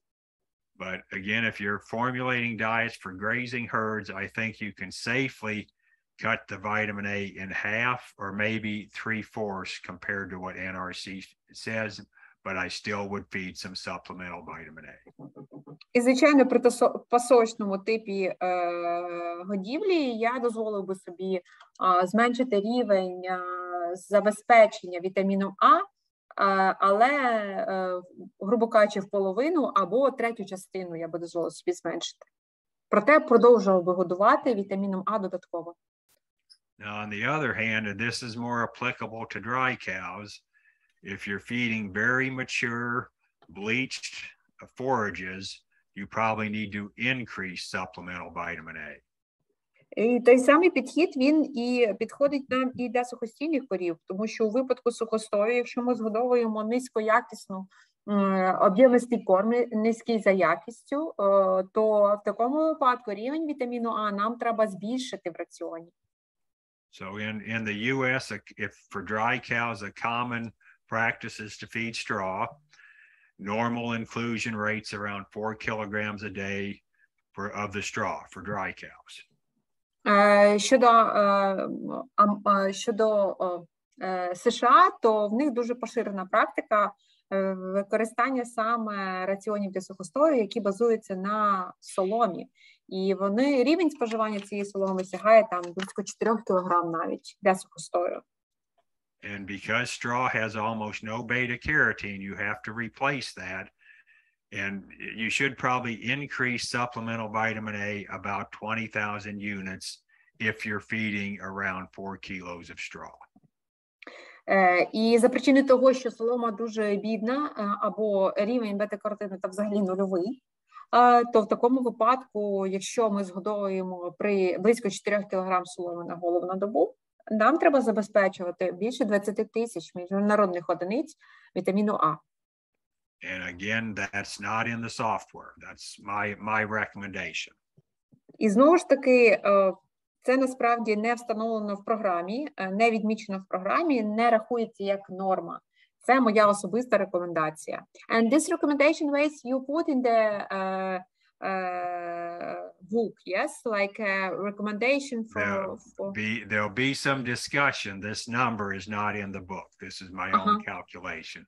But there's discussion that says if you're feeding straw, you probably need to feed more. Окей. Окей, thank you.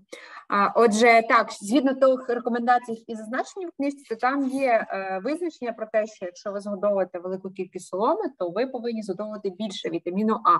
Але рівень цього вітаміну А там в цій книжці не встановлено.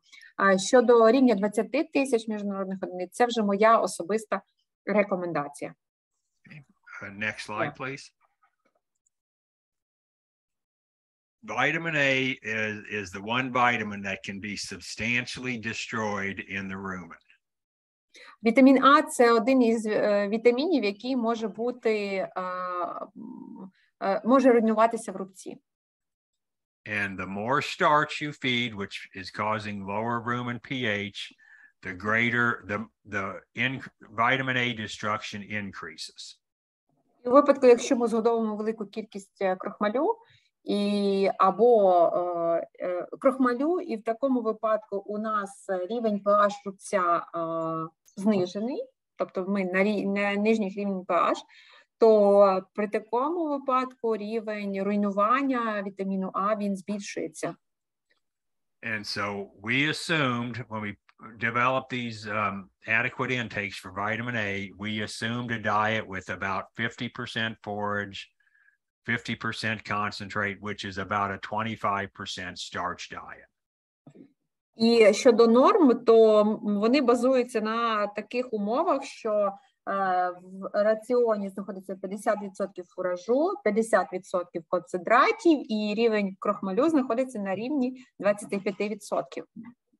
So if your diet has substantially less than 25% starch, NRC is probably overestimating the requirement or the recommendation. І в такому випадку, якщо в нас рівень крохмалю в раціоні нижче, ніж 25%, то ми можемо сказати наступним чином, що якщо ми дотримуємося норм, які зазначені в NRC, то ми навіть згодовуємо чуть більше, тобто ми знаходимося на рівні, над рівнем норми вітаміну А. And then, which means if you're feeding more than 25% starch, it might be underestimating or you may need to feed more than the recommended amount. І в випадку, коли в нас рівень крохмалю вищий, аніж 25% в раціоні, то ми знаходимося нижче, ніж норми пропонуються за нормою. And I see I forgot an important part on my slide. The point where it says 2,000 IUs for every 1 unit starch, it should say 2,000 IUs for every 1% above 25.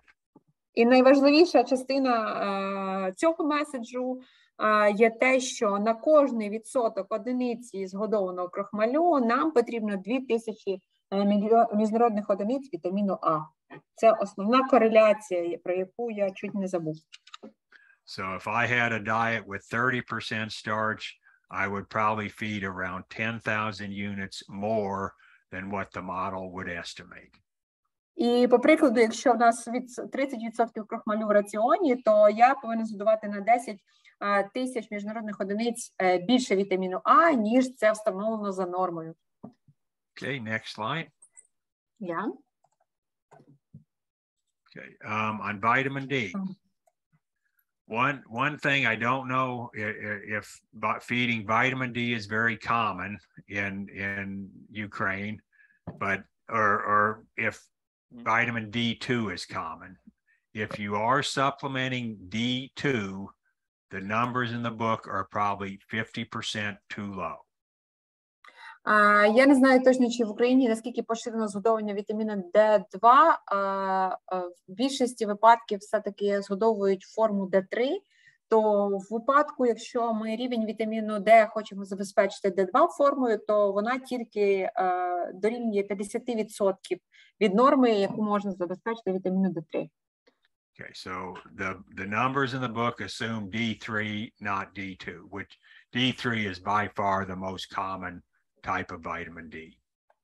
В більшості випадків стараються все-таки використовувати форму D3. Вона більш поширена, ніж D2. Okay. Cows, like people, can make vitamin D if they're exposed to the sun. Для людей зазвичай вітамін Д забезпечується шляхом сонячного опромінення. But the exposure must be direct and it must be intense. Але ось це опромінення, воно повинно бути пряме і повинно бути інтенсивне, тобто інтенсивний загар повинен бути для того, щоб забезпечити. So if a cow is in a barn and sunshine is coming in through the side, that's not direct and it won't be intense enough. So that doesn't count. Іншого прикладу, якщо в нас корова знаходиться поза межами приміщення, тобто вона на вигулі, але вона має накриття, і сонце, в принципі, є, але вона знаходиться за межами її тіла, то це не рахується. And where you're at relative to the equator, about the only time the sunshine will be intense enough is during your summer, not fall, not winter, and not spring, only the summer. І враховується, що ось це пряме опромінення, воно повинно бути, інтенсивність виражена згідно тієї інтенсивності, яка в нас є у літній період, тобто не зимою, осінню або іншої, а саме в літній період. So if your cows are outside year round, you probably can reduce supplemental vitamin E during the summer, but not during the other seasons. І, в принципі, якщо все-таки ваші корови знаходяться на вигулі і є інтенсивний вплив цього сонячного опромінення, то, в принципі, ми можемо собі дозволити зменшити рівень забезпечення вітаміну Д, але тільки під час літнього періоду, не в інший сезон. Next slide, please.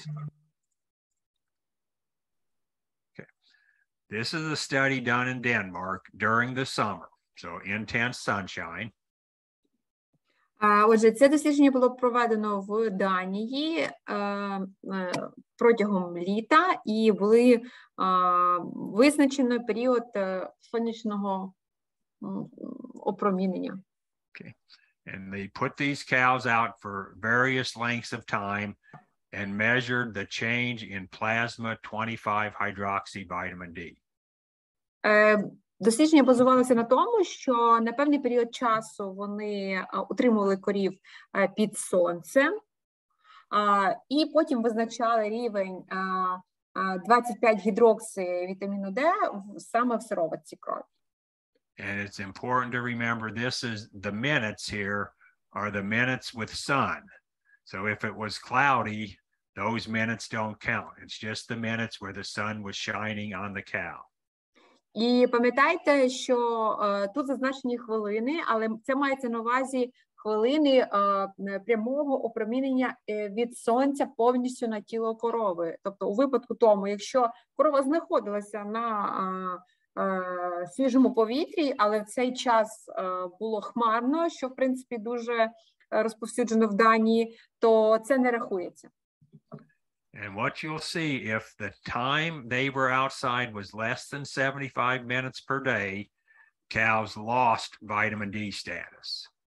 І що вони визначили, що якщо корова знаходиться під сонячним опроміненням менше, ніж 75 хвилин на добу, то корова втрачає рівень 25-гідроксивітаміну Д саме в сироватці крові. So based on this data, if cows during the summer are getting exposed to the sun for at least about 2 hours, you probably do not need supplemental vitamin D, but about 2 hours. Але іншим чином, що говориться в цьому дослідженні, що якщо корова знаходиться під сонцем, відповідно, коли яскраве сонячне опромінення, вона знаходиться під сонцем протягом більше, аніж 2 години, то, в принципі, додаткового забезпечення в раціоні вітаміну Д вона не потребує. Okay, next slide, please. Okay, so the vitamin D requirement for most cows did not change from 2001, for most cows. Для більшості корів норми по забезпеченню вітаміну Д порівняно з 2001 роком і з новими нормами, в принципі, не змінилися. The criteria we used to establish the recommendation for vitamin D was the concentration of 25-hydroxy-D in plasma. Дані, на які ми спиралися, або які ми використовували при встановленні норм, це рівень 25-гідроксивітаміну Д в плазмі крові.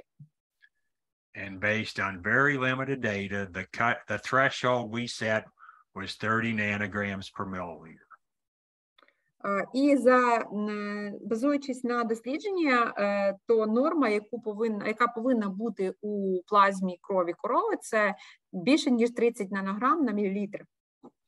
And for dry cows and heifers, if you fed 30 IUs of vitamin D per kilogram body weight, most animals would be above that threshold.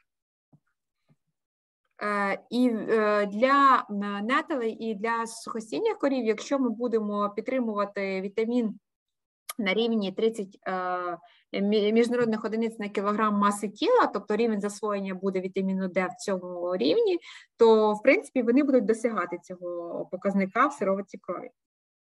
But for lactating cows, you would need to feed 40 IUs per kilogram body weight to get above that, have most cows above that threshold. Але для дійних корів нам потрібно згодовувати близько 40 міжнародних одиниць на кілограм маси тіла для того, щоб забезпечити цей рівень, належний рівень. Okay, so for lactating cows, the recommendation is higher in 2021 than it was in 2001. Тобто у підсумку норми по вітаміну Д для дійних корів, вони збільшені і набагато більші, аніж були зазначені в 2001 році. Okay, next slide, please. Okay, for vitamin E, almost no changes. Для рівня вітаміну Е або для забезпечення вітаміну Е теж можна загально сказати, що змін суттєвих не відбулось. The recommendation for pre-fresh cows, and this is the last 2 or 3 weeks before calving, was doubled compared to 2001. Проте, якщо говорити про корів у пізній період сухостою, а саме в транзитний період, 2-3 тижні перед отеленням, то рівень забезпечення вітаміну Е для них збільшилося втричі. So for a pre-fresh Holstein cow, the new recommendation would be about 2,000 units per day compared to 1,000 in the 2001 NRC. Грубо кажучи, для голштинських корів саме передотельний період нам потрібно на 2,000 міжнародних одиниць більше вітаміну Е, аніж було зазначено в нормах 2001 року. And this change was based on health data, experiments looking at health in reduced mastitis, reduced metritis, and reduced retained placenta. І ці норми, вони вже базуються на тих дослідженнях, які були отримані протягом останніх років.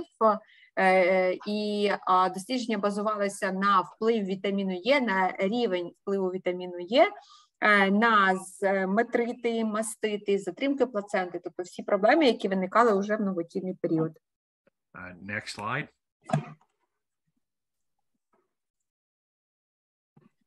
Pasture is an excellent source of tocopherol or vitamin E. Fresh pasture.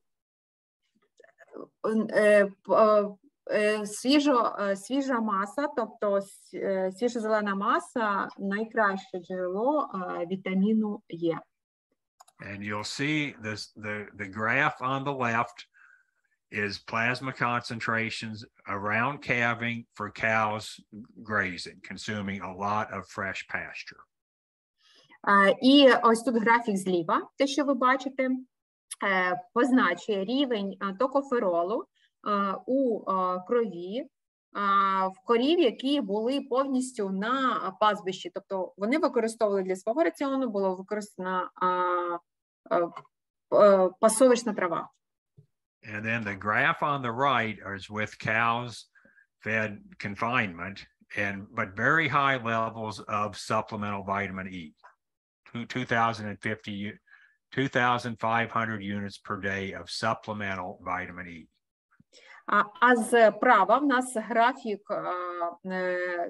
саме рівня токоферолу в крові уже корів, яким додатково забезпечилося it was traditional ration and supplement of vitamin E, yes? Yeah, yes.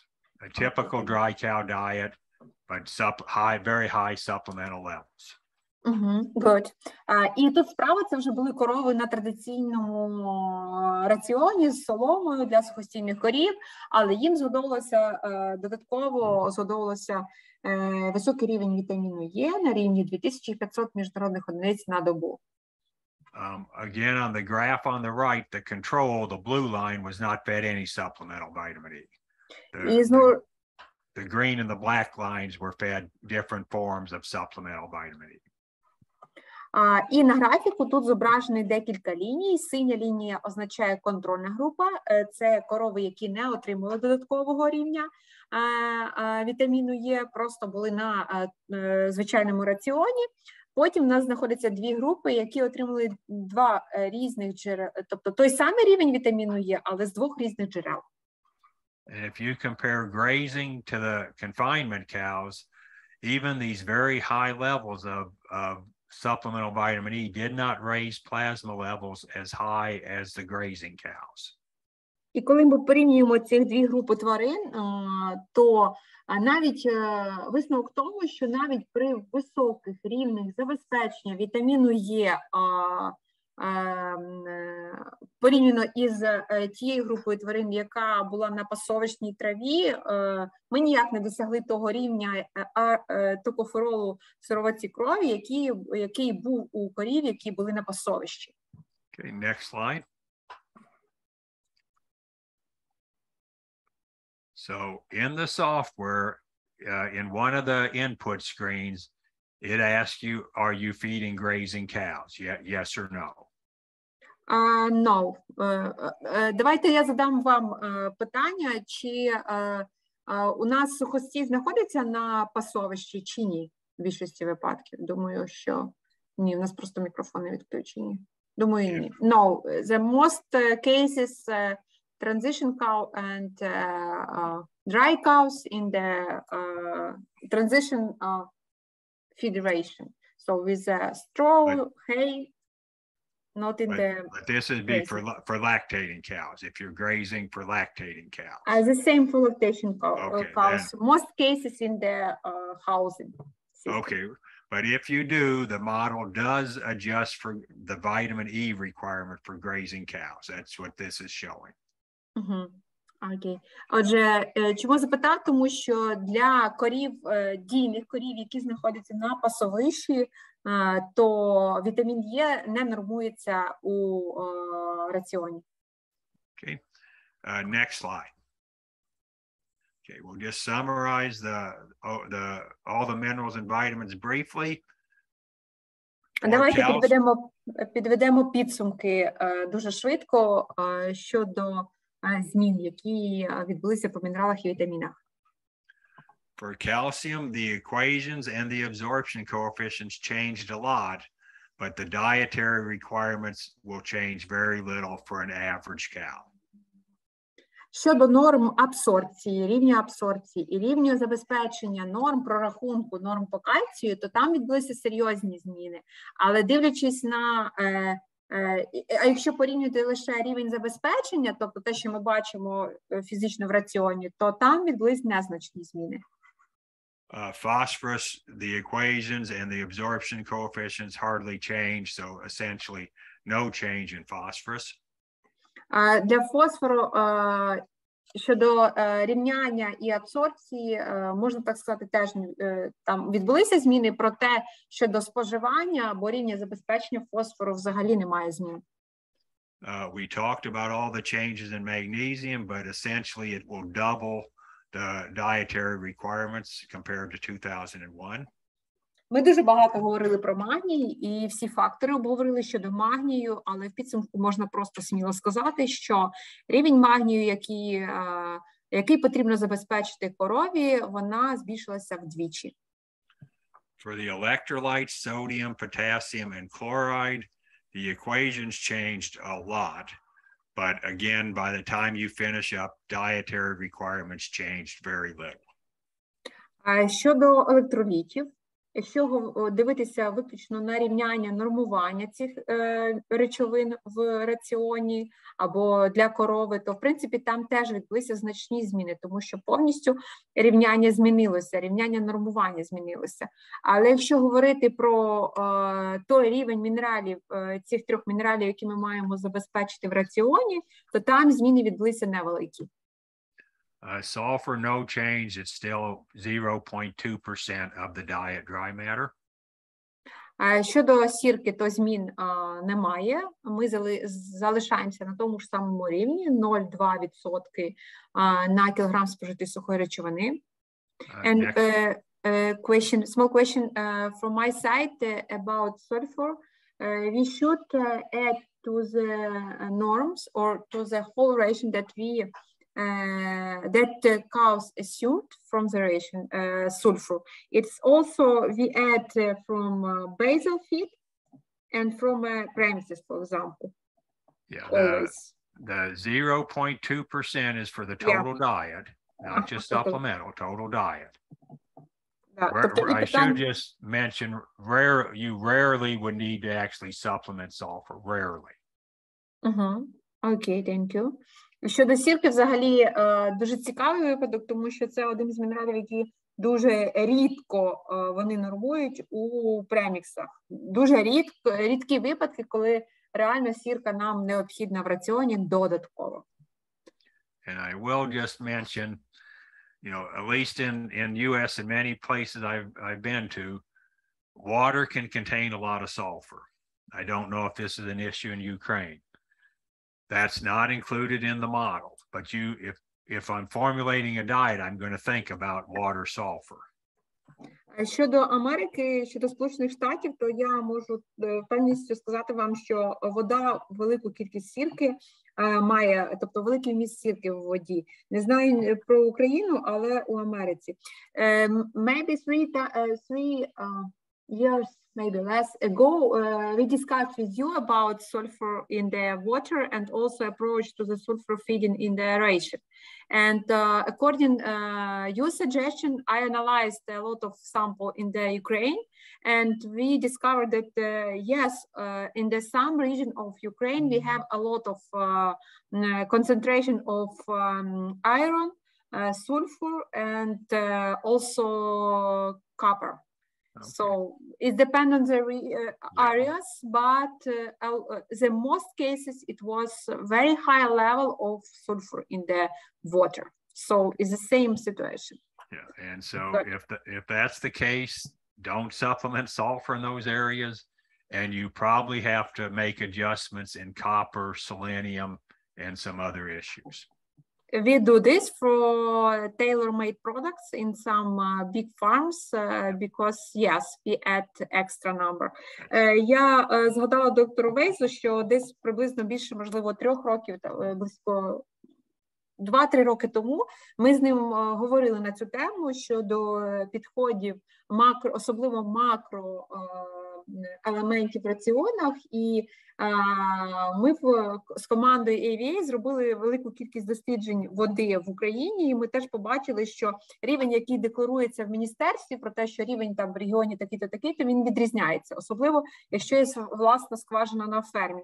І в такому випадку ми з своєї сторони, як продукти, ми не рекомендуємо додатково велику кількість сульфуру згодовувати, особливо, якщо це йдеться про сухостійних корів, і в сухостої віддається перевага для сульфатів. То в такому випадку взагалі потрібно виключити з будь-якого преміксу додатково сірку. І також і ми в своїх нормах дещо зменшили. А для спецпродуктів, які ми виготовляємо на своїх потужностях, згідно спецрецептури, то обов'язково враховуємо межі щодо вмісту сірки в воді, і таким чином ми не можемо виключити сірку з води, то таким чином ми піднімаємо дещо рівень, особливо міді, цинку і марганцю в преміксі для того, щоб норми по цих мінералах були засвоєні відповідним чином, а не були вбиті сіркою як антагоністом. Good. Continue because, yeah. Okay. For the trace minerals, chromium, we did not establish a requirement for chromium because there was not adequate data in our opinion. Щодо мінералів, то питання дуже цікаве по хрому, тому що навіть знову ж таки в нових нормах, в 2021 році, ми не встановили ще поки що норми по цьому мінералу, тому що ми не маємо велику кількість точних досліджень щодо цього, тобто лімітована кількість дослідів. However, in the text, we discuss potential milk responses to supplemental chromium. So it is discussed, but it's not in the software. І знову ж таки, але в тексті, в самій книжці ми, звичайно, зазначили те, що хром позитивно впливає на молочну продуктивність, тобто там є позитивна взаємодія з цим, але знову ж таки в нормах самих, тобто в програмному забезпеченні це все не вираховано, не визначено, не встановлено, але в тексті книжки обов'язково можна знайти ці дані, вони зазначені. For iodine, it's slightly higher than 2001, but very minor change. Щодо йоду, то дещо рівень йоду дещо більший, аніж вважалося в 2001 році, але не сильно значні зміни. For iron and selenium, they're the same as they were in 2001. Щодо заліза і селену, рівні залишилися ті самі, які були в 2001 році. For cobalt, it's twice as high, so it used to be 0.1, about approximately 0.1 milligrams per kilogram dry matter. Now it's about 0.2 milligrams per kilogram. Для кобальту дещо рівні збільшені. Раніше в 2001 році було норма на рівні 0,1 мг на кілограм спожитої сухої речовини, зараз 0,2. For copper, for a dry cow, it's about 40% higher, but for a high-producing lactating cow, it's about 40% lower. Якщо порівняти норми 2001-2021 року по міді, то для сухостою норма збільшена близько на 40%, а для дійних корів зменшена близько на 40% згідно тих норм, які були в 2021 році. 2001, вибачте. The dietary requirement for manganese is about twice as high as it was in 2001. Рівень забезпечення спожитого марганцю теж зріс вдвічі. And for zinc, it's increased 15 to 20% for dry and lactating cows. Щодо цинку, то рівень збільшено від 15 до 20% для високопродуктивних корів особливо. Okay, next slide. Okay, for the B vitamins, there are no requirements established, but the text has a lot of good discussion on all the B vitamins. Знову ж таки, ще в 2021 році все-таки норми по вітамінах групи Б, вони не встановлені, але у тексті книги можна знайти дуже багато корисних програм, досліджень і рекомендацій щодо рівня згодовування цих вітамінів. And the text does include potential responses, for example, more milk with supplemental biotin. Тобто там міститься інформація про потенційну реакцію тварин, да? Тобто потенційно, що може дати той чи інший рівень згодовування. Наприклад, там зазначено, скільки молока ми можемо більше отримати при забезпеченні додаткового рівня біотину. The same for choline, no requirement was established, but milk responses and health responses are discussed in the text. Знову ж таки, для холіну та ж сама ситуація, тобто норми поки що не встановлені, але в тексті зазначено велику кількість досліджень, про які говоряться про додатковий позитивний вплив холіну на продуктивність та здоров'я корів. Vitamin A is the same except for a small increase for high-producing lactating cows. Рівень норми по вітаміну А, можна сказати, залишилися ті самі, проте виключенням є високопродуктивні корови, тому що там зміни все-таки відбулися. For vitamin D, it didn't change for dry cows and heifers, but it increased 25% for lactating cows. Щодо вітаміну Д, не змінилися норми для нетелів та сухостою, але для дійних корів на 25% рівень вітаміну Д все-таки збільшено. And then vitamin E didn't change except it doubled for pre-fresh cows. І вітамін Е теж, але виключенням все-таки є збільшення корів в передотельний період, там, де рівень по вітаміну Е повинен збільшився порівняно з нормами 2001 року вдвічі. Okay, next slide. Yeah. And with that, I thank you for your attention. І дякую вам за вашу увагу. Thank you. And this is my house is right next to this river, so this is what Yes, I see. really? I see this in the morning. So. Oh my God, it's so nice picture, so nice picture. Отже, це вид з вікна будинку доктора Біла Вайса, і він насолоджується цим щоранку, тому що це вид, скажімо так, на схід сонця над річкою Огайо. So nice. We go to maybe pool. Yeah, and we will check what is the number of question and maybe. Отже, я, зважаючи на те, що в нас вже дуже великий переліміт по часу, вже більше ніж 2 години, а питань дійсно дуже багато. Я вважаю, що доцільніше буде, якщо ми всі питання зберемо. Я вже зберіг наш чат. Надішлемо Білу, і Біл вже дасть відповіді на ці питання і обере те питання, яке було на його погляд найцікавіше. І ми потім вже через Facebook поділимося з усіма цим файлом, з відповідями і оголосимо переможця. Okay, Bill, we haven't enough time for question. We decide to do next way. We collect all of question and send you, and maybe you will choose 5 question and give an answer for this question.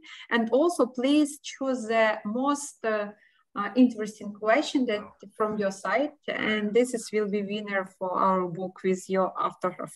Okay, maybe I'll choose the easiest question. Okay. Thank you so much, Bill. Thank you very much for inviting me. It was so nice to have you for a webinar. It was so interesting, and also was extension in this topic. And it's very great to have one of person who developed new norms. For us, it's really history moment. Like I said, I appreciate the invitation. Thank you. And send the questions and I'll answer most of them. I'll try and answer most of them and get them back to you. Okay. Thank you.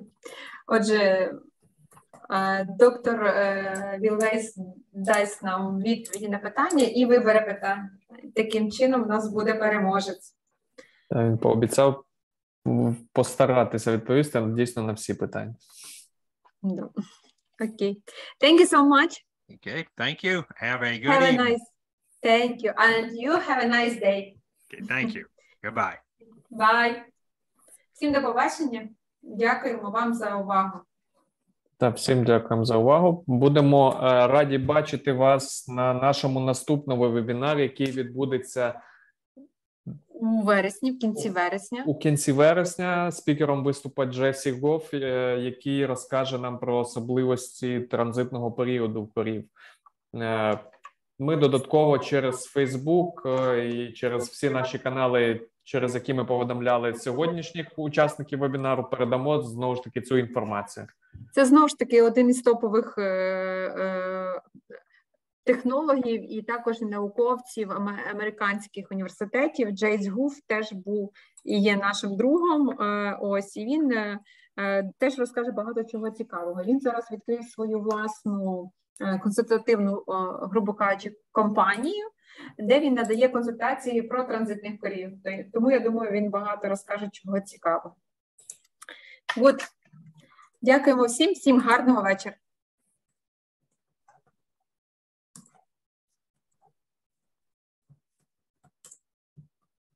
Так, поки я писав, так, запис вебінару буде, ми постараємося його найближчим часом також десь на якийсь файлообмінник залити і зробити на нього посилання, щоб всі бажаючі могли його подивитися.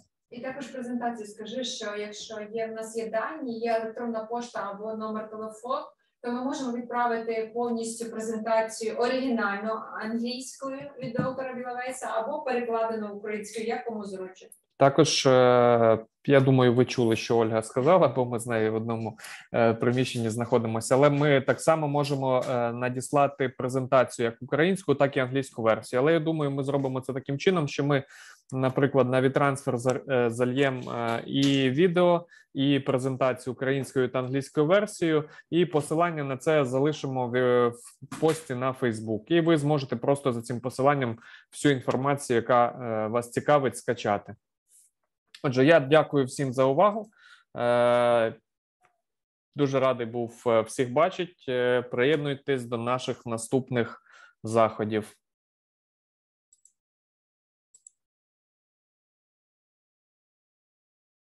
Так, зараз у нас ще є питання, посилання на Facebook. Зараз в чаті кину на посилання на сторінку нашу в Facebook.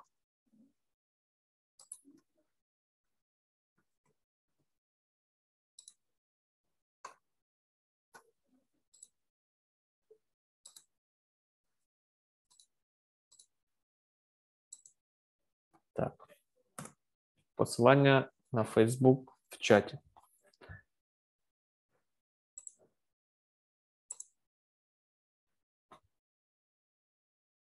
Почекаю ще кілька секунд, поки всі зможуть її отримати.